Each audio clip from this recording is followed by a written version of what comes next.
Hey everybody, Economic Ninja here. I hope you're doing well. As you can see from the background, we're going to be talking about these food shortages, and we've seen and covered some of these fires, a lot of fires in food producing plants, things like that. But today I found a very interesting article and I want to share with you and I want to talk to you about it. And the reason why is because I lived through some of this and some of these warnings that were out ahead of time. And I just want to push this information home. So if you know people that aren't listening, please share this video. Thank you for everyone that's hitting the thumbs up button and putting these videos out, because it's so vitally important that we help our community, help our family and friends. I know there's a lot of them that will not listen. I get it, but maybe there's people you can share it with out in the world through different social media channels. So let's get right into it. This is a very important story out of the hedge, and then I'm going to talk about it after we go over it. So here we go. All right, it's entitled Food Shortages in 6 Months. The globalists are telling us what happens next. All right, here it says, and I'm going to read through a little bit of this article and then we're going to talk about it. In mid 2007, the Bank for International Settlements, the central bank of central banks, released a statement predicting an impending Great Depression caused by a credit market implosion. That same year, the International Monetary Fund also published warnings of subprime woes leading to wider economic strife. I started writing alternative economic analysis only a year earlier in 2006, and I immediately thought it was strange that these massive globalist institutions with far-reaching influence on the financial world were suddenly starting to sound a lot like those of us in the Liberty Movement. Guys, I remember those warnings because I was selling all of my real estate because of what was going on in the subprime market with the mortgage-backed securities. I do remember those warnings. This was 16 years ago. So many people reading this might not even remember, but in 2007, the alternative media had been writing and warning about an impending deflationary crash in the US markets and housing for some time. And not surprisingly, the mainstream media was always there to deny all of our concerns as doom mongering and conspiracy theory. Let me break away real quick from that. I want to explain this. The mainstream media is here to sell you things. They are here to make you feel good and to sell you things. That is it. They do not tell you the truth. Matter of fact, they want you to keep buying houses. They want you to keep buying stocks. They want you to buy all these things because it's advertising. All right. Make that very, very clear. They do not make money by you slowing down your spending, purchasing food long-term, things like that. That's not where the big money is. That's not what they want. They want euphoria. And honestly, it's sadly not very many people remember what they were pushing you, like with Jim Cramer pushing you to buy Lehman Brothers. You're nuts, essentially, he said. I don't remember the exact phrase, but Lehman Brothers is a total buy right now. And again, a lot of people look back and go, well, Ninja, it wasn't a Great Depression. No, you're right. It was a Great Recession. And remember, when I was investing and selling everything in 2006, trust me, it looked like we were going to go into a depression because of the amount of money that we had involved. Now what we have is even bigger. So will it be a depression? Well, we'll see. Quite frankly, I do believe that we're running into that. All right, let's continue on. So it says the media response, they made two very bizarre claims simultaneously. No one could have seen it coming, and we saw this coming a mile away. That is absolutely correct. I remember those as well. With all those idiots that said we saw this coming a mile away, you know, it was really interesting. You can't find any of those guys from prior actually warning you, unless you're Peter Schiff. And I remember Peter Schiff out sounding the alarm bells back then. I also remember Peter sounding the alarm bells in 98, so 99, about the .com bust. So it says, for some reason, they like to tell us what they're about to do before they do it. And I completely agree. I understand this because this sort of Luciferian style, they have to tell you the truth because then they have no guilt. If you don't want to listen, then that's on you. You can tell you the truth. They could throw out the warning. It's like Alan Greenspan coming out right before the .com crash and going, there's irrational exuberance. I believe that you are going to see something on a much greater scale, and the warnings are all here. And what we're talking about today is food shortages. And the president of the United States even came out and said their food shortages are coming. The president of France came out, food shortages are coming. The government of China came out in September, said store 6 months of food. There's gonna be hard times coming. How many people listened? And China's going through it right now.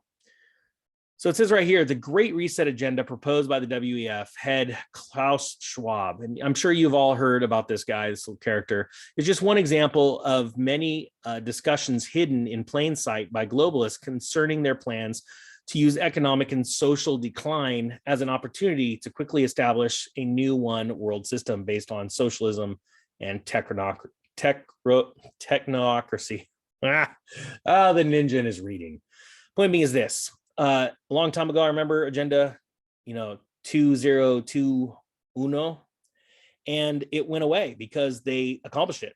You didn't see it on the website. Then you saw on a special website, what was it? Oh gosh, World Economic, put it in the comment section, please, where they said, by 2030 something, you're going to own nothing and enjoy it, love it, like it. And then they changed it. It's still in there. It's embedded in the site, but they didn't have it just right out in your face.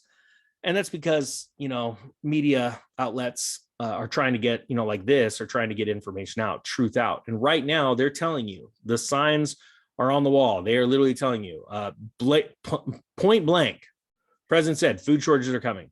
Are people storing up? Please put in the comment section what you guys are doing. Now it says right here, food shortages in 6 months. A week ago, there was a torrent of press releases from global institutions, all mentioning the exact same concern, food shortages within the next 3 to 6 months. These statements line up very closely with my own estimates, as I have been warning regularly about impending dangers of inflation leading to food rationing and supply chain disruptions. I myself, the economic ninja, have also been warning them about this, saying that I believe we're going to see this at a fever pitch between July and August. And I believe that in July and August, we're going to see riots across the country. As a matter of fact, across the world. This is going to be a worldwide event. It says here, the IMF, the BIS, World Bank, the UN, the Rockefeller Foundation, the World Economic Forum, Bank of America, and even Biden himself. Wow, what a bunch of, that's a heck of a lineup, ain't it? All are predicting a major food crisis in the near term. And it is not a coincidence that the policies, what the heck is going on with these pop-ups? All these policies of these very institutions and the actions of puppet politicians that work with them are causing the crisis they are now predicting. That is to say, it's easy to predict a disaster when you created the disaster. And I couldn't be more blunt about this. I believe that we are going to see some insane stuff coming in the next 6 months. Now, this is really interesting right here. And I can't even probably read it out loud because some AI is going to pick up on it. It's absolutely horrible what's going on. But I want you to read this. And I want you to think about, put this in your mind with everything that's going on in China right now, that they are in a position now where goods have stopped moving out of their country. And I believe that this is a calculated risk on their part. I believe that you're going to see, because of the lack of goods that we now need, right? I wish we didn't, but our country has turned to that, right? To cheap things. They are in control. And we are going to see a huge supply chain reaction in the next couple of months. I think the story, the sell in May and go away, is not going to happen this May. I believe that you're going to see traders glued to their desks. Well, I guess technically sell in May and go away means not a lot happens while all the wealthy people go to the Hamptons. But I have a feeling even the wealthy people are going to be staring at their screens as they watch all kinds of craziness. Either the stock market continue its downturn or the Fed's going to pivot and we're going to see a melt up, which is going to be very, very interesting. But either way, this year, the sell in May and go away because not much happens after May while everyone's vacationing, I think is not true. Either way, something big is going to happen. The only question is, are you going to be a victim or are you going to take advantage of it? And to take advantage of that, you need to be prepared. You have to be diversified in your investments.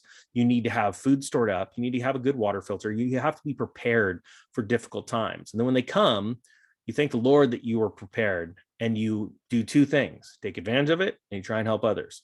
When you help others, you reap what you sow. Good things come your way. Trust me. Doesn't matter what you believe in, who you believe in. It is a law of this earth. That's good news. That's great news. But I do implore you, please get prepared, get some food stored up, start thinking a lot bigger than what's going on in your household and what's going on at your job. Think about there's a lot of external factors that are about to attack your way of living. And I do not want you guys to be a part of that. Ninja Nation is strong because they're prepared, not scared. All right, guys, thank you so much for watching. With that being said, the Economic Ninja is out.